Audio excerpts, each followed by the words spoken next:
Hello, it's Collector Sleuth here, and today I'm going to do a video on a board game that me and my family have created based on the popular computer game Baldi's Basics.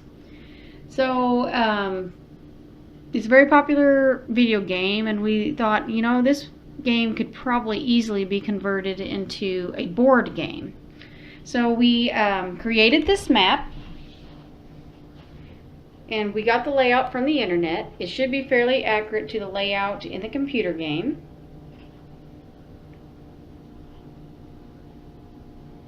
And then we had it printed from a place called Add Magic Games, who prints board games. So we just sent our design to them and they printed it on this type of material that can be folded, as you can see here. And then for the Baldi figure, we found a file online for a 3D printer, and we actually own a 3D printer, so we were able to 3D print a Baldi figure, and we painted him up. Put little lines on his ruler.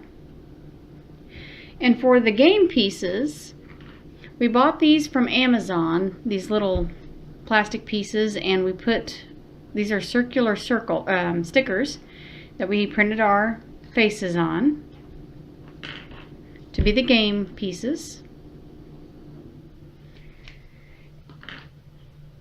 And for notebooks that we collect, we also bought these from Amazon. They're just wood pieces here. And we got 7 different colors for the 7 different notebooks. It was green, and here's blue, and pink, etc. And so for the rules, we kind of came up with, in this video is just going to explain the rules and kind of what layout we came up with. And we're going to play it in a future video, so please tune back in for that. And so for player movement, the player is going to roll a white dice. We have 2 dice here to determine the number of spaces moved. So let's say I roll a 5 and I take my marker, and we're all going to start at the first exit here, and we can move 5 spaces either way, whichever way we decide to go. And then for Baldi, now Baldi will not move immediately because he's not angry yet until after a player, at least one player, collects the second notebook. That the Baldi will start moving. And so for Baldi movement, player rolls green dice, which represents Baldi, to determine the number of spaces for Baldi to move. The player to your right gets to decide which direction Baldi moves. On Baldi, if you land or pass over Baldi, if you actually have any notebooks, you will lose all of those and you'll have to start over. Also, if Baldi lands or passes over you, you will also lose your notebooks. First prize, if you land on first prize and get pushed back, you will get pushed back all the way to the wall in the direction in which you came. And here's first prize on the board. So if you come from this direction, you get pushed back this direction, and if you came from this direction, you get pushed all the way back this direction. On Playtime, there's a little jump rope girl. If you land on her, you will miss a turn. But if you happen to have safety scissors, here's Playtime here. We got her on various parts of the board. If you land on her, you can either lose the turn, or if you have safety scissors in your inventory, which we created inventory cards, and you will collect these items as in the various rooms that you have to land on them. We have different cards here. The safety scissors are right here. So if you happen to have this in your inventory, you can play the safety scissors and continue play and not miss a turn to cut Playtime's rope. On the principal, if you land on the end of a speed strip, and these are our speed strips, if you land here, you slide across If you land here, you just slide across. If you land on one of those and you slide across, that means you have to select a principal card. And on the principal card, if you turn this one over, it says no running in the halls, detention for you, when will you learn, which is what he says in the computer game. If you pull this card up, you got detention. That means he caught you for running, and you will go to detention, just right here on the board. But if you pull this card instead, principal wasn't looking. That means he wasn't in the area, or he wasn't paying attention, and you get by with the running.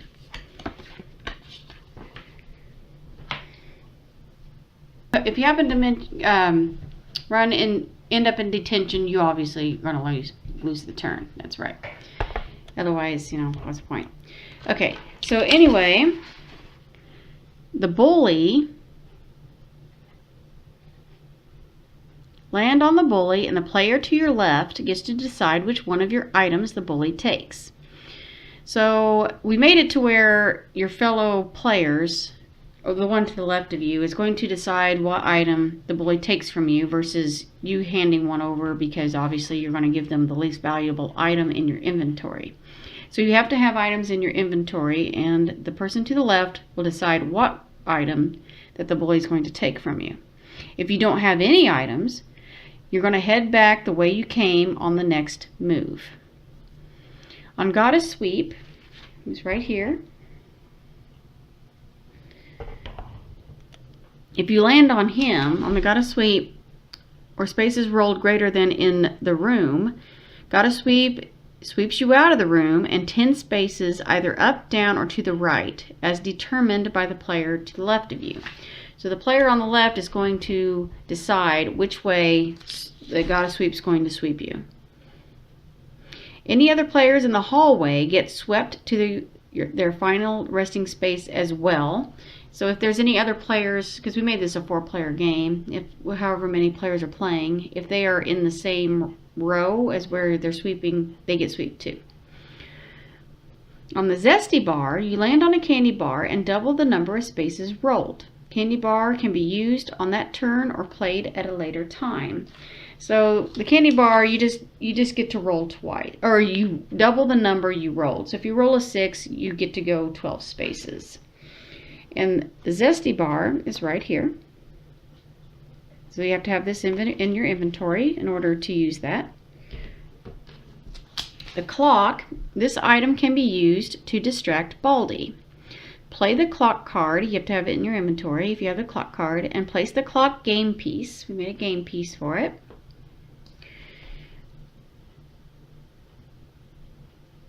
Anywhere on the board. You get to place this anywhere you want to on the board.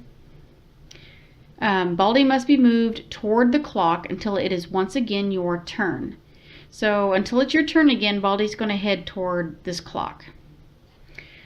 When again your turn, remove the clock game piece from the board. So you have to remove this. It only goes for a whole round of players, and then he's no longer distracted by the time clock. On the B soda, land on soda, and the card can be played to push Baldi back the length of the hallway. So the B soda is, we got a card for that. That's the candy bar. Once I find it. Keys. Here's the soda blast. On the lock can be used to lock the yellow doors for 1 round of play. During that time, Baldi and no other player can use the doors. The lock game piece should be placed on the desired yellow door and removed once it is again your turn. So it's very similar to the, oh wait, that's the timepiece. Very similar to the timepiece. Here's the lock piece. And you can put it on whatever door you want to be locked until it is again your turn, and then you need to remove that lock. Cassette and player. To play the cassette card, the player must be in detention. When played, all of Baldi's moves must be away from detention for 1 round. And here's the cassette card.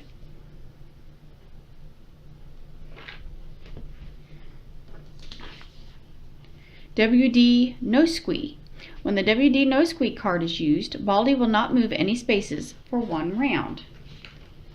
So let me find that card. We have a card for that. Right here. And here is also the lock card that you will have to have in your inventory in order to place the game piece on the desired door.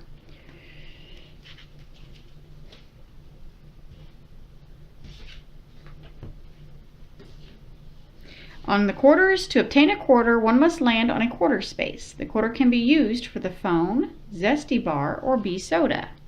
And here we have some quarters laid throughout the board. There's one, there's one, there's one. These right here are cafeteria tables. And there's the phone in the corner.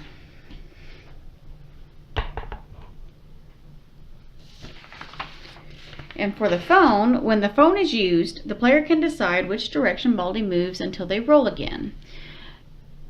So if you use the phone, the player that uses that gets to choose where Baldy goes until it's once again their turn. To obtain an item in a room, in order to get inventory cards, you must either land on the item or roll a number more than the number of spaces to the item. To get a notebook, you must roll a number more than the number of spaces in the room.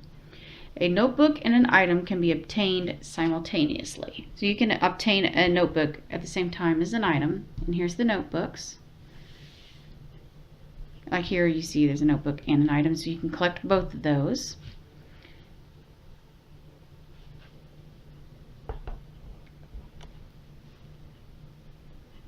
To win, a player must collect all 7 notebooks plus all 4 exits. So we have some exit cards here. So those also have to be collected in order to win the game. And one thing that we've left out so far is Arts and Crafters, which is the sock puppet thing. And we're not sure how we're going to incorporate that, if we're going to incorporate that into this game. If we do, we'll probably actually just use a sock and decorate it like it is in the game, the computer game, and just manually use the sock to pick up the player and transport them, as well as Baldy. And we do have some math cards. So when the second player, or the very first player to get a second notebook is going to answer these and get one wrong, like in the game, they give you an impossible question, and which will get Baldy moving on the game board. And that's pretty much it on the instructions. We will play this game here in the near future and get that posted as well. So please check back to see this game played in action. And we'll work out any inconsistencies or things that just aren't what we expected, and we're open to changing some things to make the game more playable. And so I hope you enjoyed this video. Thanks for watching, and please subscribe, but also tune in to see us actually play this game. And thanks again. Bye.